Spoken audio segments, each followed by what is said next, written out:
Hare Krishna, Radhe Radhe. Welcome to my channel. तो जी आज की वीडियो में राधा रानी की बड़ी ही सुंदर सत्य कथा है। अवश्य ही सुनिए, आप पूरी कथा सुनिए। बरसाने की एक संत की कथा है। एक संत बरसाना में रहते थे और हर रोज़ सुबह उठकर यमुना जी में स्नान करके राधा रानी जी के दर्शन करने जाया करते थे। ये नियम हर रोज का था। जब तक राधा रानी के दर्शन नहीं कर लेते थे तब तक जल भी ग्रहण नहीं करते थे। दर्शन करते करते तकरीबन उनकी उम्र 80 वर्ष की हो गई। आज सुबह उठकर रोज की तरह उठे और यमुना में स्नान किया और राधा रानी के दर्शन को चले गए। मंदिर के पट खुले और राधा रानी के दर्शन करने लगे। दर्शन करते करते संत के मन में भाव आया कि मुझे राधा रानी के दर्शन करते करते आज 80 वर्ष हो गए हैं, लेकिन मैंने आज तक राधा रानी को कोई भी वस्त्र नहीं चढ़ाया। लोग राधा रानी के लिए कोई नारियल लाता है, कोई चुनरिया लाता है, कोई चूड़ी लाता है और कोई बिंदी लाता है, कोई साड़ी लाता है, कोई लहंगा चुनरिया लाता है, लेकिन मैंने तो आज तक कुछ भी नहीं चढ़ाया। ये विचार संत जी के मन में आया कि जब सभी मेरी राधा रानी के लिए कुछ ना कुछ लाते हैं तो मैं भी अपनी राधा रानी के लिए कुछ ना कुछ लेकर जरूर आऊँगा, लेकिन क्या लाऊं जिससे मेरी राधा रानी खुश हो जाए। तो संत जी ये सोचकर अपनी कुटिया में आ गए। सारी रात सोचते सोचते सुबह हो गई। उठकर स्नान किया और आज अपनी कुटिया में ही राधा रानी के दर्शन पूजन किए। दर्शन के बाद मार्केट में जाकर सबसे सुंदर वाला लहंगा चुनरिया का कपड़ा लाए और अपनी कुटिया में आकर अपने ही हाथों से लहंगा चुनरिया को सिला और सुंदर से सुंदर उस लहंगे चुनरिया में गोटा लगाए।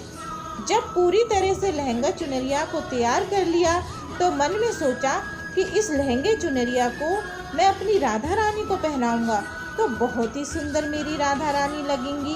ये सोचकर आज संत जी उस लहंगा चुनरिया को लेकर राधा रानी के मंदिर को चले। मंदिर की सीढ़ियाँ चढ़ने लगे और अपने मन में सोच रहे हैं, आज मेरे हाथों के बनाए हुए लहंगा चुनरिया राधा रानी को पहनाऊंगा तो मेरी लाडली खूब सुंदर लगेगी। ये सोचकर जा रहे हैं। इतने में एक बरसाना की लड़की आई और बाबा से कहती है, बाबा आज बहुत ही खुश हो, क्या बात है बाबा बताओ ना। तो बाबा ने कहा कि लाली आज मैं बहुत खुश हूँ। आज मैं अपने हाथों से राधा रानी के लिए लहंगा चुनरिया बनाया है। इस लहंगा चुनरिया को राधा रानी जी को पहनाऊंगा और अपनी राधा रानी बहुत सुंदर दिखेंगी। उस लाली ने कहा, बाबा मुझे भी दिखाओ ना, आपने लहंगा चुनरिया कैसी बनाई है। लहंगा चुनरिया देखकर वो लड़की बोली, अरे बाबा राधा रानी के पास तो बहुत सारी पोशाक है, तो ये मुझे दे दो ना। तो महात्मा बोले कि बेटी तुमको मैं दूसरी बाजार से दिलवा दूंगा, ये तो मैं अपने हाथ से बनाकर राधा रानी के लिए लेकर जा रहा हूँ, तुमको कोई और दूसरा दिलवा दूंगा। लेकिन उस छोटी सी बालिका ने उस महात्मा का दुपट्टा पकड़ लिया। बाबा ये मुझे दे दो। पर संत जी जिद करने लगे कि दूसरी दिलवा दूंगा, ये नहीं दूंगा। लेकिन वो बच्ची भी इतनी तेज थी कि संत के हाथ से छुड़ा लहंगा चुनरिया को छीनकर भाग गई। अब तो बाबा को बहुत ही दुख लगा कि मैंने आज तक राधा रानी को कुछ नहीं चढ़ाया, लेकिन जब लेकर आया तो लाली लेकर भाग गई। मेरा तो जीवन ही खराब है, अब मैं क्या करूं? ये सोचकर संत उसी सीढ़ियों में बैठकर रोने लगे। इतने में कुछ संत वहां आए और पूछा, क्या बात है बाबा, आप क्यों रो रहे हो? तब बाबा ने उन संतों को पूरी बात बताई।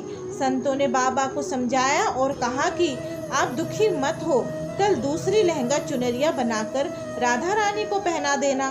चलो राधा रानी के दर्शन कर लेते हैं। इस प्रकार संतों ने बाबा को समझाया और राधा रानी के दर्शन को लेकर चले गए। रोना तो बंद हुआ, लेकिन मन खराब था क्योंकि कामना पूरी नहीं हुई। तो अनमने मन से राधा रानी का दर्शन करके संत जा रहे थे और मन में ये सोच रहे हैं कि मुझे लगता है कि किशोरी जी की इच्छा नहीं थी, शायद राधा रानी मेरे हाथों से बनी पोशाक पहनना ही नहीं चाहती थी।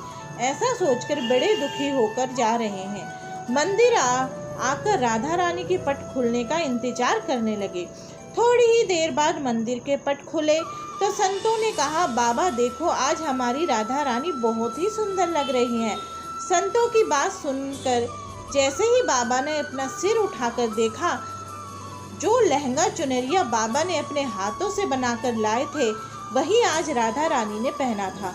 बाबा बहुत ही खुश हो गए और राधा रानी से कहा, राधा रानी, आपको इतना भी सब्र नहीं रहा? आप मेरे हाथों से मंदिर की सीढ़ियों से ही लेकर भाग गई, ऐसा क्यों? सर्वश्री श्री राधा रानी ने कहा कि बाबा, आपके भाव को देखकर मुझसे रहा नहीं गया, और ये केवल पोशाक ही नहीं, इसमें आपका प्रेम है। इसके लिए तो मैं खुद ही आकर आपसे लहंगा चुनरिया छीनकर भाग गई थी। इतना सुनकर बाबा भाव विभोर हो गए। बाबा ने उसी समय किशोरी जी का धन्यवाद किया। तो जी बोलिए जय श्री राधे राधे। तो जी आज की वीडियो में बस इतना ही। अगर आपको आज की कथा अच्छी लगी तो चैनल को लाइक एंड शेयर करना ना भूलें। हरे कृष्णा, राधे राधे। राधे